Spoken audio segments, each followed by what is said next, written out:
All right, hello everybody, and welcome to your Wednesday lighting critique. We're doing something different. We got some live feedback going on today, so you're going to hear more voices than my own, hopefully. And first up, we have Dani. So Dani, with these two pieces, actually, let's start here. So with this one, you're like this is coming along so well, and like you've got this nice haze going throughout it.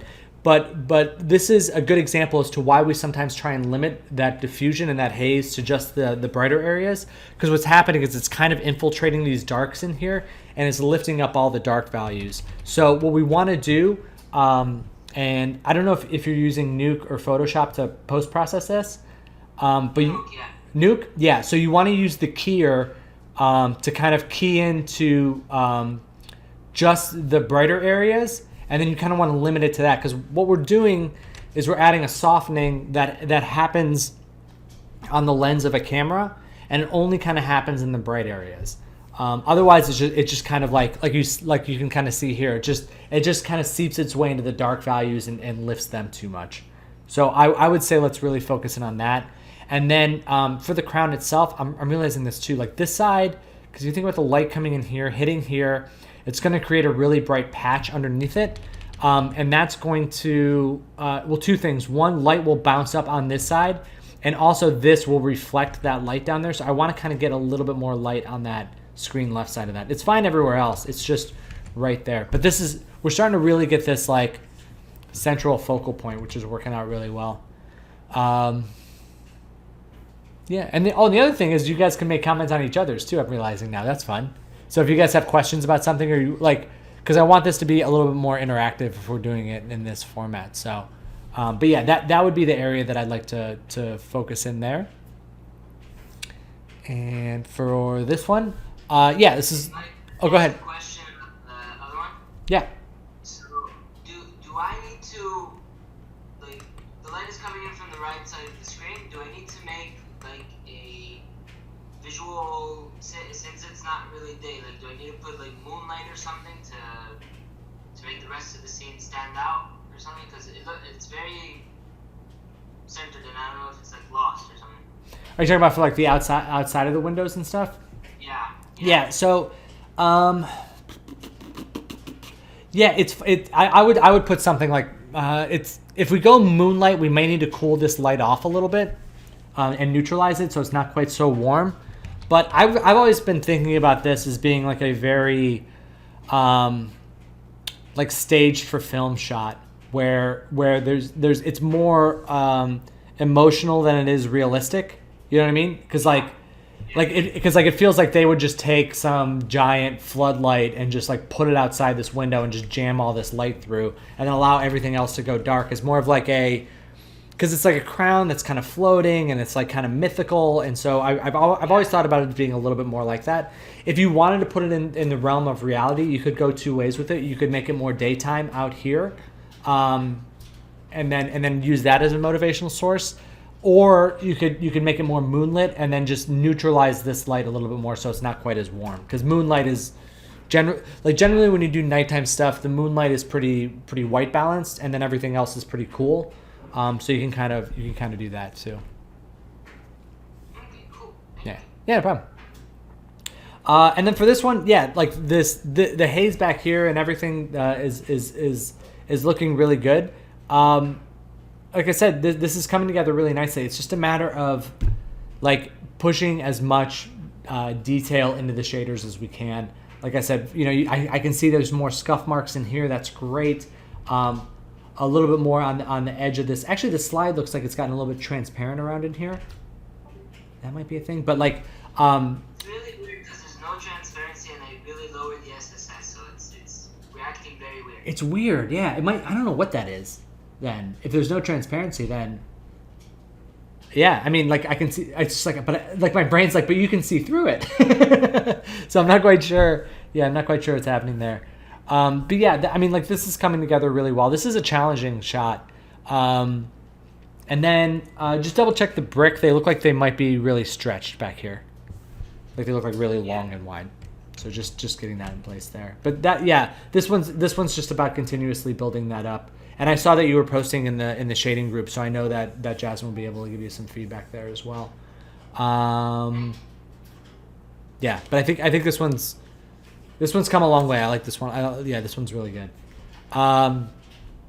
Okay, let me see. We've got man, I gotta get better at doing this.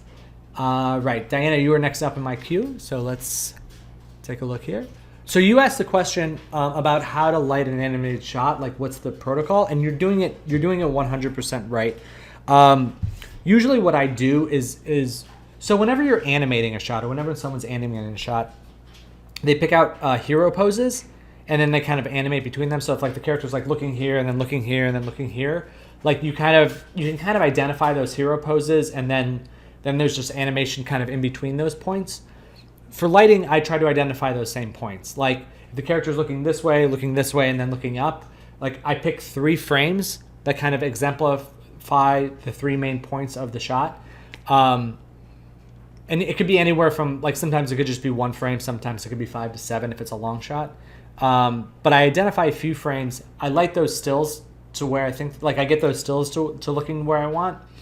And then I'll do a low resolution render of the whole frame range, or every 4th frame if it's long. Really anything to just kind of see it start to play out, because you would be amazed at how much can go wrong once everyone starts moving and things start moving in the shot. And that's fine. That's all part of the process. It's just like, getting to that point. And I do think you're at that point right now, because this shot's like, it's looking really great. Like the shaping on the characters is really strong. I love the softness of this kind of gobo back here that's playing up around the characters, and it's kind of playing up around, like I'm not sure, I forget what the story is on this, but like the way it's kind of like behind him, but she's behind brightness. She seems optimistic and hopeful, where he seems kind of dire and down. And then you've taken a step further with something that I struggled with for a long time, that I see a lot of struggle with, which is these leaves not getting enough specularity. But you've got it. Like you've got good specular highlights on them, because leaves are really waxy if you see them in nature.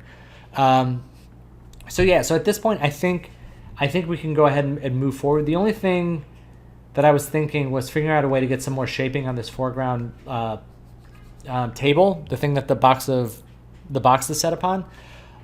Just something to get like some more variation coming down this way, or maybe just darkening it a little bit and making it more on the shadow side, like making it more along like this type of value, just to kind of get it to disappear a little bit, really.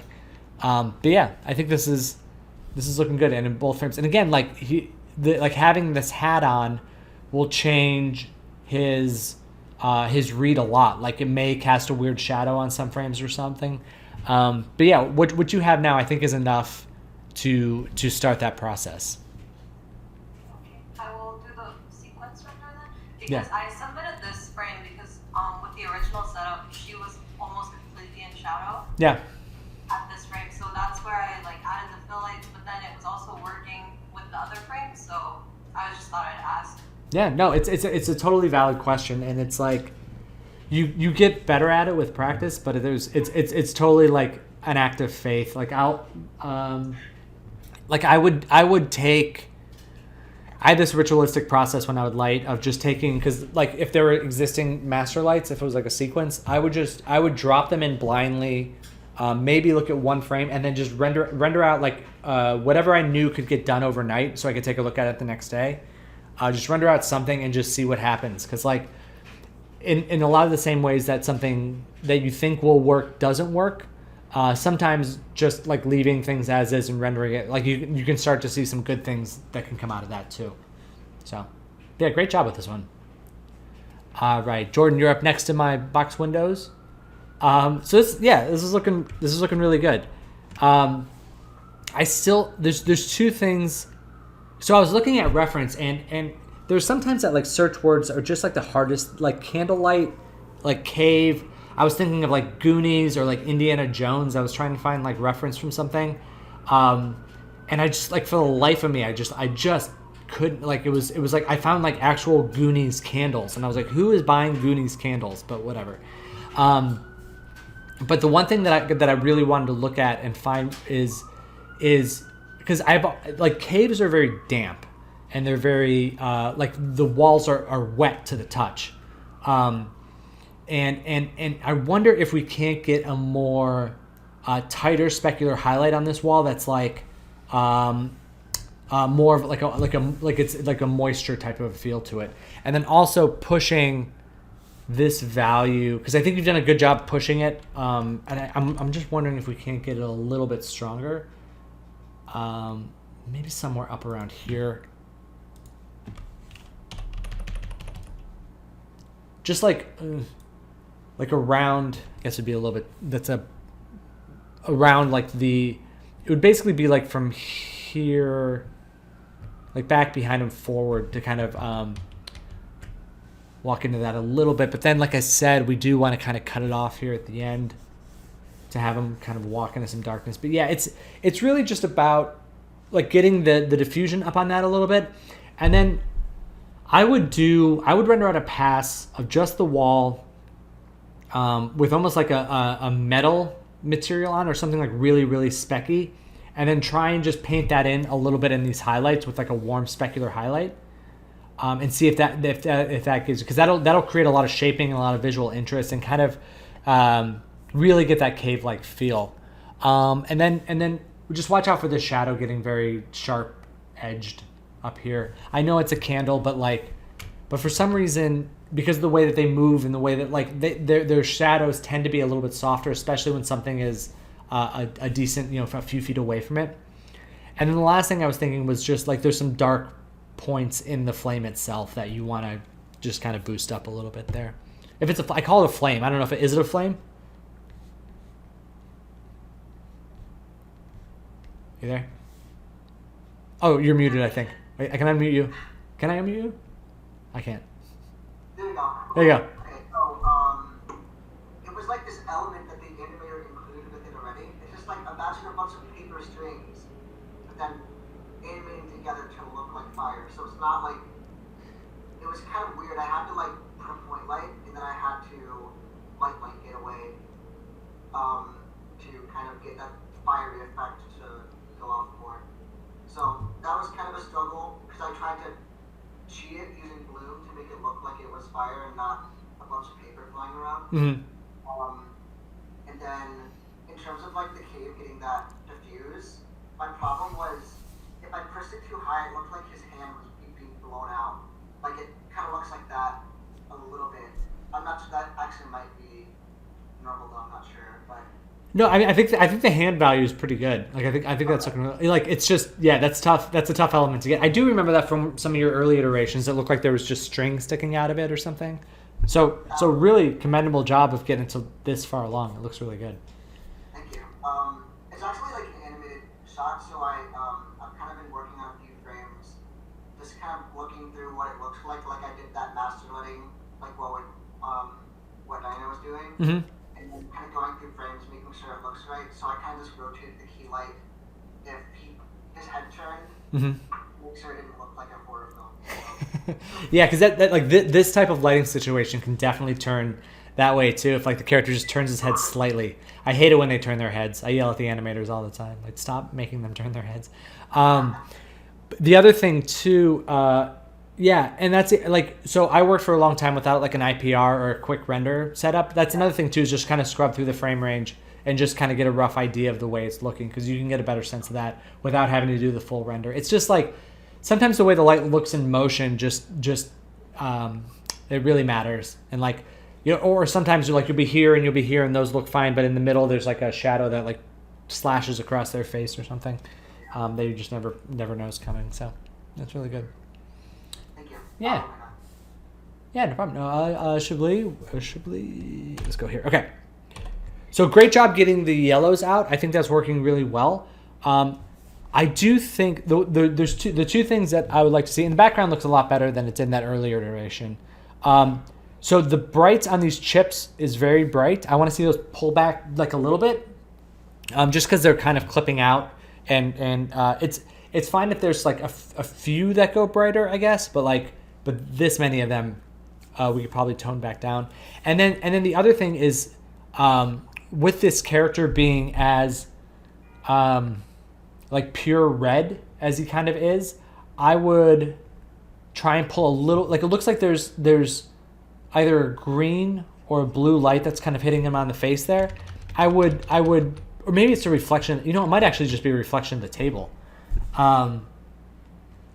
Yeah, that's probably what it is. And in order to counteract that, one thing that you can do, well, there's a couple things you can do is if you're rendering AOVs, you can isolate out just the reflection of the specular pass that's pushing that in there. So take that out, and then shift the color of it to either be neutral or maybe a little bit slightly red, and then put it back in. And I think like that's probably the best way of handling that. The other way that you could do it too is like not like render that character separately from the table, and then in the character's render put like a different material on the table so it's not quite as green. But this is one of those where you will want to break the photo, like what's actually happening in the scene,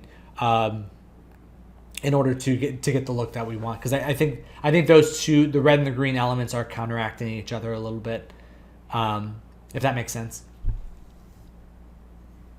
Are you sort of talking about that like, kind of white triangle right under him, or right above it, like the kind of the, So this stuff like I like what you're saying. yeah, so like these highlights are fine. I think those are totally good. It's just like, let me see if I can do it. There's just like in the central part of his face, it's almost like his skin almost looks a little bit dry or chalky, and it's like I just want to, and it looks like it's getting a little bit on the green side, and I can tell if I just kind of move these a little bit. Like, do you see it now? How his face is getting a little bit more in that like hero, yeah. It's just it sucks because what you're doing is right. You know what I mean? Like, that's actually what would happen to him in that scenario. It's just the, like in animation we have the flexibility to change that around a little bit. So yeah. Okay. Yeah, you're very welcome. Okay, so we'll go Tristan and then Vanessa, right? It's Vanessa? Sorry, your username messes me up every time. And I'm always like, I think it's Vanessa. Okay, cool. I have a weird part of my brain that's categorized to people's usernames versus their real names. And I never know, like, sometimes I'm always wondering, like, if they're just using screen names, do they want me not saying their real names? But, all right. So Tristan, this underlight looks a lot better. It's real, like, you can really start to feel the like the emotion of the scene, and it's just a lot. It's very cool. The neon lights are looking a lot better. I do like that we're starting to see like the tube inside of here. I do think that can go brighter. I would push that brighter. And then in terms of, I wonder if, and it's fine that we're getting some light here on these cards because I know that this royal flush was a thing we wanted to read. But I do think on the table itself, we can go darker on the areas facing the camera a little bit to try and work some more dark values in. Mostly because the texture, like a lot of it is like the texture on the table on this edge is a little big in scale, like it's a little large. And I think it's kind of throwing off my read of the room. I'm just kind of putting my hand over it now to kind of block it a little bit. But like I think if we, let's just do it this way. I think if we darken this, that'll help. Let's do it that way. Maybe not quite that much, but.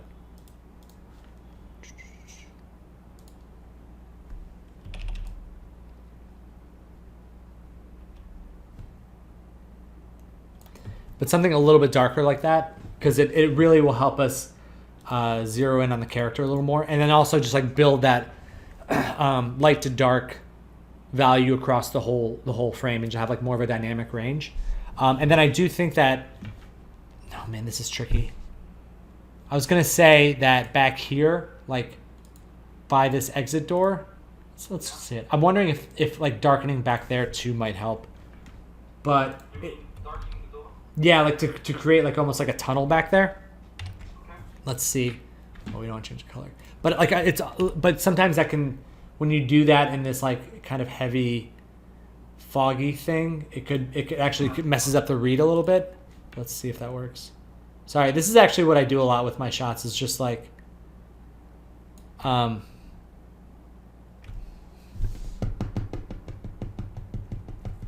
yeah, maybe, yeah.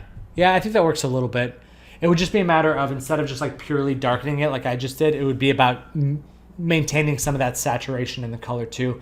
Because we want it to be like I should look at some underwater reference of like what underwater caves look like next to the area right around it. Because that's like, we want that heavy atmosphere, but still feel like there's depth back there too. But yeah, like in terms of everything else, I think it's looking pretty good. So I'm always like a bit 50-50 on specularity underwater, because technically there isn't any, which is weird. It's just like the way that the light works. Like everything is wet, which means which is kind of strange. It has the same levels.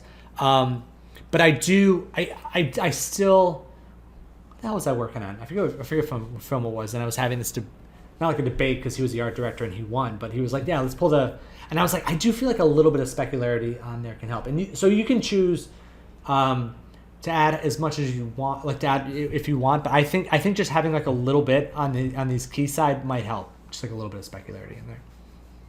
Yeah, it's a good job there. All right, Vanessa. It's funny because every time I do these, I go, the Dame lady, the Dame Judi Dench. I always call her Dame Judi Dench. And then my wife came in the room and saw me looking at this. She was like, Dame Judi Dench. And I was like, I don't know what it is. I don't know why we all say Dame Judi Dench every time, but it's just the way. It's just her. It's just who she is. So this is looking. So I think your values are looking really good. And I love what you're getting on the ear there, and this little bit of like the specular highlight on the face is looking really good. It's just that the color is a touch red, and it's just like a little bit. And if we just like ease that back, and it's totally fine if that's like an area, like if that's like an artistic choice. I'm just looking at it based off of the reference. It would be a little bit more like in that realm a little bit. So, but I do think that like the shaping is working really well. The only other thing too, and this is a thing with this Mr. Bean character, is his hair tends to look a little bit like a little dusty. Like it looks like there's like he just walked through a construction site and got drywall in his hair. So I'm wondering if we can add a little bit of like brownish, warmish saturation to this side, and then maybe pull off a little bit of the values that's coming over the top of his head. And that would be it. Does that make sense?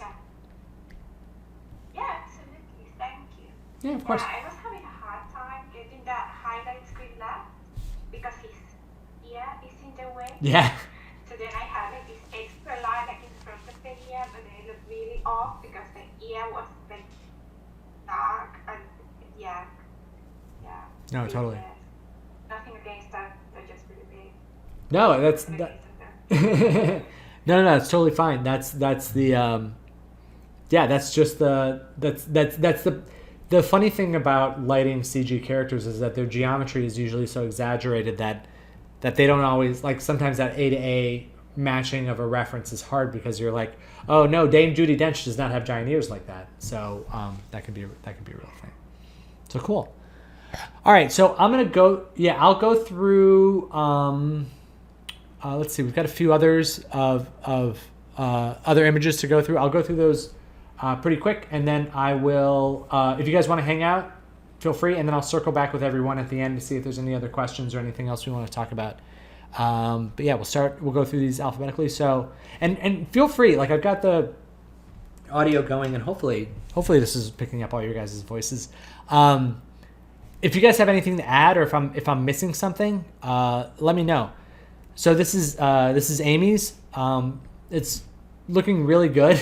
It's a really, really strong bit of character lighting. I do think that this shadow can get a little softer here. Again, candlelight through glass would diffuse that a little bit. But the color's looking really good. The color's spot on. The actual look of the candle itself in here, like I see that there's like these orbs to be like a like the light blowing out a little bit, but I'm missing like a bright source of it right in the middle, right? Like something bright that's coming from that. So I would like to see maybe even some geometry in there to emulate the light. And then I mentioned this yesterday too, just making sure that we get because there's light coming out of here and there's shadow on top, and then like it's okay that there's some light in here, but the light wouldn't actually reach directly above it. It would be more from like the fill lights. You'd see more of just like the blue light around it. But yeah, everything else is feeling pretty good. You guys have anything else? Because I think this is looking good. Maybe some specularity on these wings, to get those to read a little bit more shaping, just to get them to like help separate off in the background, or maybe hit it with some blue rim light just to kind of read that silhouette a little better. Yeah. The shadow behind the arm that's holding the candle seems very strong and not as soft as the rest of it. Yeah. This arm here? Yeah, behind. On the ear. Oh, on the ear. Yeah. Look at that. You're right. And same thing. So it's tough because you're like, oh, this is a candle light. It's a point light. It's going to be small, and you just make like a small radius point light that gives you very sharp shadows. But they just end up coming out a little bit too sharp initially. And again, it's like the radius is just an emulator of like the size of a light is just one facet to the shadow quality, and the moving flame matters. The fact that it's passing through these panes of glass on this lantern really matter. Like that definitely breaks up the rays of light as they fly through. So yeah, that's a really good call. But I love this. Like the shaping on the background is really pretty. It's just like there's a lot of positive things going on in this image. All right, John. So this is love the colors are looking really good. I do like you're getting more of like the right balance between the blues and greens. I actually think this there's some like weirdness in this geo, which was the thing, but like I'm not quite sure. Like it almost looks like there's doubled up geo there or something. But I think actually like this works really well from the first for the first assignment. I think that like you're hitting all the points. Yeah, I don't know. Anybody else got anything? You just put you guys in here. Sorry to keep like now I'm just like looking for confirmation from you guys. Now that I have you here, you guys are like a crutch. This is problematic. Yeah, no, I think this looks great. I think John, I think you're ready to move on to the next one. Louise. So actually, let's do it this way because I can see you guys. He submitted two versions: the lighter background, the darker background. Let me bring up the screen. Show of hands. How many people like the darker background over the lighter darker background? Raise your hand. Lighter background. Raise your hand. Wait, keep your hand up. Sorry. All right, it's pretty split. Okay, I'll because I actually like the darker one myself, but it's good. Like this is really good because they're very, very different shots when you surround them this way. Right, like you surround it with light, like he gets darker, he gets a little moodier. You surround it with like darkness, all of a sudden he feels a little brighter. It's like a weird optical illusion thing. So yeah, I mean, for me, I like the darkness because I want him to read more, and I would actually, if you decide to go this way, and this is actually this could be an opportunity for you to do both, really. I would push him even a little brighter in some of these areas. Just kind of looking at his face specifically. I would push his face a little bit brighter to get him to pop out. And then if we decide to go with the darker one, I think to push the background even brighter and then create like a little bit more brightness and glow out of that background. Let's see. Would be really cool too. And then we can even go like that. Boo. Mike, I think with the lighter background, it's easier to pull your eyes towards the character.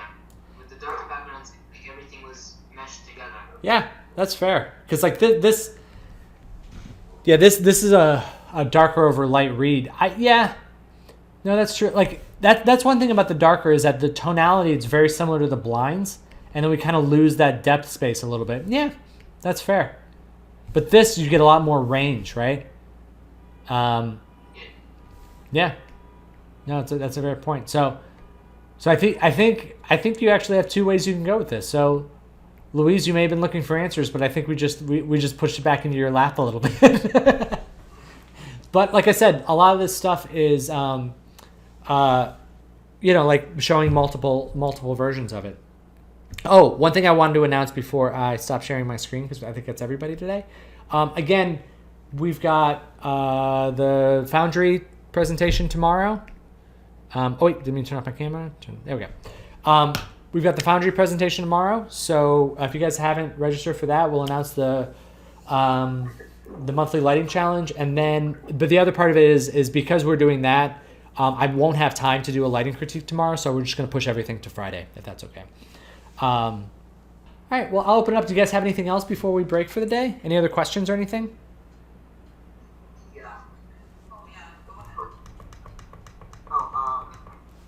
So I was thinking about, I was like reading this document from this wedding artist named Chris Bree. I don't know how to pronounce his last name. Mm-hmm. But, so it was like I was reading it, and this guy was like, I think he worked for like Despicable Me. He's working on the new Super Mario movie. Yeah.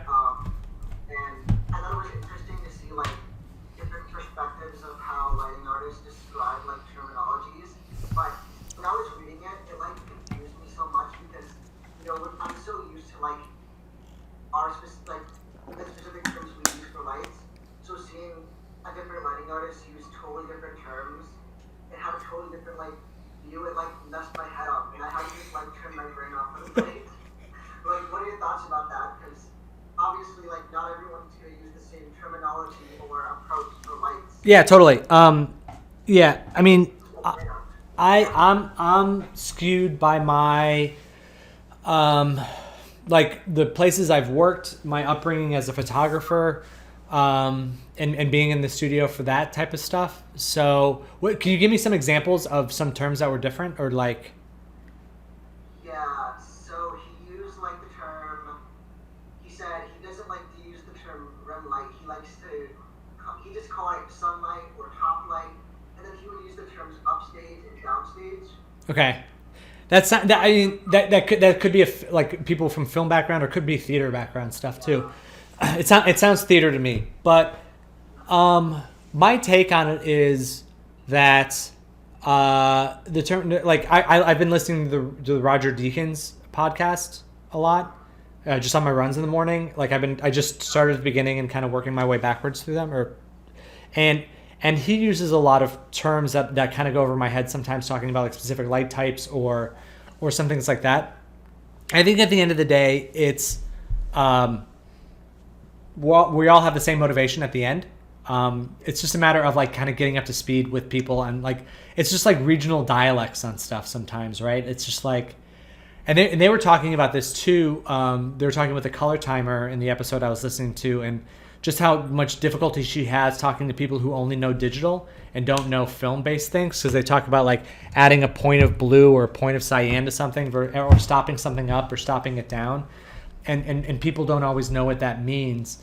So it's just finding a common language to stuff, and it's going to happen. The key is don't get intimidated by it. It's just like people say that, like, you guys know all this stuff. It's just sometimes it's just a different way of talking about it. Thank you. Yeah, of course. I was just gonna say about the Discord live. When you share like one window or one program, I don't know if it's just on my end, but it tries to like focus on your mouse movements. Really? So the screen kind of like jumps around. Is that just? Does that happen to you guys too? Yeah, the screen was Oh, that's awful. I am so sorry, guys. I've seen that. It's probably Was not it a a huge thing.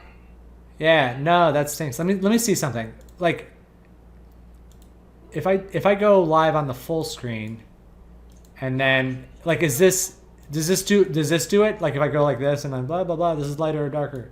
No. So is that a better system of doing it that way? I think so. Okay. Yeah. Too crazy today, but just thought I'd let No, that's great. I had no idea. 'Cause like, what? Yeah, I didn't think it would do. I thought it would just like frame the application and just do it. What was I gonna say? Yeah, I'm just like I'm terrified of showing my whole screen just in case, like, a thing pops up from a friend saying something inappropriate, or like there's some sort of notification, or I don't know. My screen, weird stuff happens on my screen sometimes, or like I accidentally flip to the wrong screen and I show like my bank statement or something. Like, I don't want. That happened in a class when I was in grad school. One of my teachers, like, he was checking his bank account and then like flipped the projector back on for the computer, and I was like, and he didn't even like notice. He didn't care. He was like, "Yeah, it's fine." We're like, "Dude, I don't want to see this. I don't need to know this about you." All right, let's see. Yeah, it's 2:45. I should get going. But yeah, I'll try and do this more often. Again, no lighting critique tomorrow. And I'll get this video posted and I'll share it to the Discord channel as well. So, all right, guys, be good. Enjoy the rest of your Wednesday. All right, I'll talk to y'all soon. Bye.